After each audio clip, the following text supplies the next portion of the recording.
In this video, I'm going to go over the mistakes that I made as a beginner backpacker and explain those things to you so you guys hopefully don't make the same mistakes that I did. Because honestly, if I wouldn't have made these mistakes, my trips would have been a whole lot more fun and I would have had a lot less issues. So anyway, let's just get into it. So the first mistake that I made was not preparing for the conditions. And I mean both weather and also like bugs, like insects, mosquitoes, that kind of thing. As many of you guys know, in the Gila National Forest, it got very, very cold while I was backpacking, and I basically didn't sleep for like 3 nights straight because I was just almost freezing to death inside of my tent. And I could have completely avoided that by actually bringing the right gear and preparing for the weather. Now, if you're planning for a trip that's like several months away, like 2 months or longer, you can check on Google what the average weather temps are and like the rain forecast is for the area that you're going in. So like, for example, if you go like average weather temps for the Mark Twain National Forest in Missouri in April, you'll get an idea of how cold it should be at night or during the day, and you can get a better idea of like what degree sleeping bag you should actually bring with you. These things make trip planning a lot easier, and it makes for less stress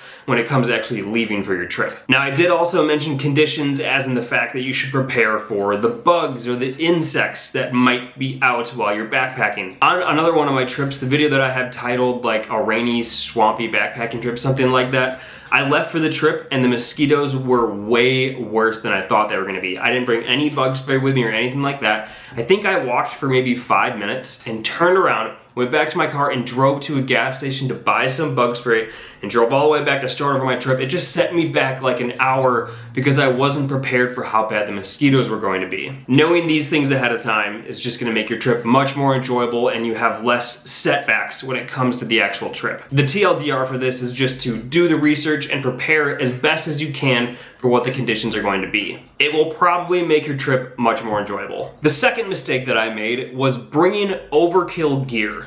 Some of the things that I brought were, let me grab one. This. I literally brought this glass French press with me on my first backpacking trip.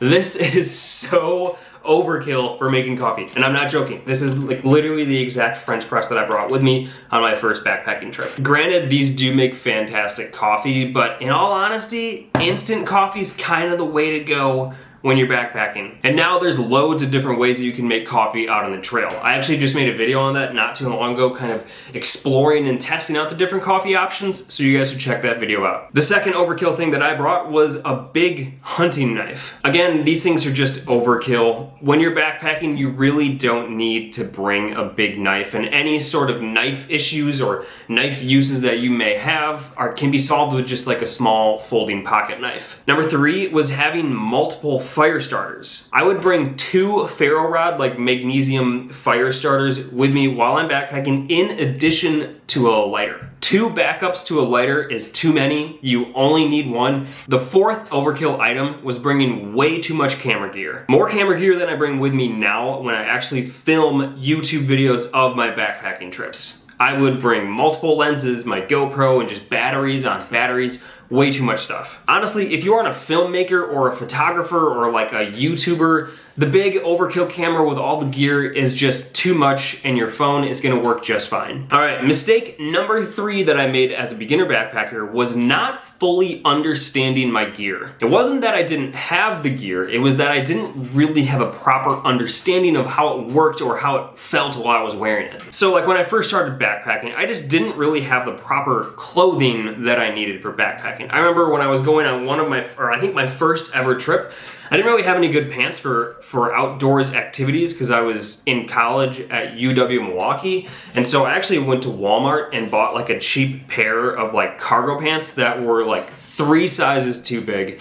And the entire time over just this like overnight trip, I was constantly fighting with these pants that just did not fit me well. I should have gotten a better pair of pants and kind of done some more research on what clothing to actually wear while backpacking. Also on that same trip, I just didn't have a good understanding of how my backpack fit on me. It constantly felt like I was struggling with the straps, my shoulders would hurt, and it would just settle on my body in weird ways that I wasn't used to. So take the time to get used to your backpack and see how it fits on your body and how the straps actually work with it. Take it on a few hikes, see how it settles in and settles down on your body as you hike with your backpack. As for cooking on the same trip, I brought like a jar of like chemical gel fire fuel stuff. I don't really know how to explain it, but I remember I got it from Walmart for really cheap and thought that that was going to be what I was going to cook food on and boil water. Long story short, it didn't work. It did not get nearly hot enough, and honestly, I don't know if I was able to boil water. I think I ate ramen noodles that were probably like barely cooked or something, because those gel, like just poisonous fire fuel canister things just did not work well, and I also wasn't comfortable using those. I should have done more research and gotten proper gear for cooking food, and I also should have practiced with that gear before going out on this trip. I was just excited to go and was just winging it without properly understanding my gear. Mistake number 4 is pushing myself too hard. There's something in my head and who I am as a person to just like constantly push harder and go faster. This is just something that I do. It's just a part of me. Even when I'd feel pain while I'm backpacking, I would just keep pushing myself. Like for example, when I first started backpacking, a lot of times I would get pain behind my knee, sort of like where my hamstring attaches or inserts behind my knee. And even though I would get a lot of pain there and constantly feel it, I would keep pushing myself to keep on going and not sit there and deal with the issue and try to fix it. Turns out like 2 years later, I would actually tear a meniscus in not one, but both of my knees. And the same sort of thing with just like pains would also happen with my Achilles. I remember this one trip, I just kept on going even though like my right Achilles was just killing me. Instead of stopping and like stretching and trying to like resolve the issue, I just kept on hiking and kept on going faster and faster to, I don't know, finish the trip, like for what reason? But this ended up resulting in me like limping around for 2 or 3 days after the trip because my Achilles was so tight and was just hurting me so much. Rather than just taking the time to resolve the issue out on the trail, I just kept pushing myself, and that was a mistake. So deal with the issues as they get them. Don't push yourself too hard and try to resolve issues before they get worse. And the last mistake number 5, is overconfidence. Being too confident in myself and my abilities. So there's actually a really good story that comes with this one that I brought up maybe a few times, or like some of you people who've been watching my channel for a long time maybe know this story. So if you didn't know, I actually attempted a through hike of the Continental Divide Trail. Back in 2019, before I had any real experience backpacking and did not have the proper gear or even enough money, I was dead set on doing the entire CDT. My parents dropped me off at Glacier National Park in Montana, and I hit the trail going Sobo on the CDT and only made it 8 days. It's kind of ridiculous. Like, I hate having to explain this story.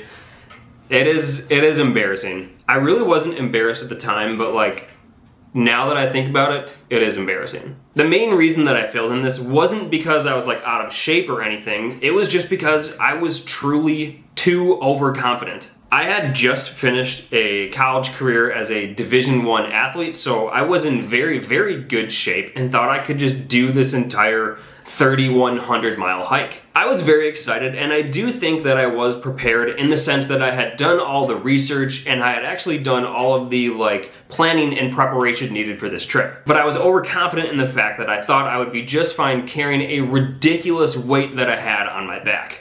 Like a literal weight, like my pack was extremely heavy. None of my gear was ultralight. All of it was budget gear. The tent that I had was like a regular camping tent and not a backpacking tent.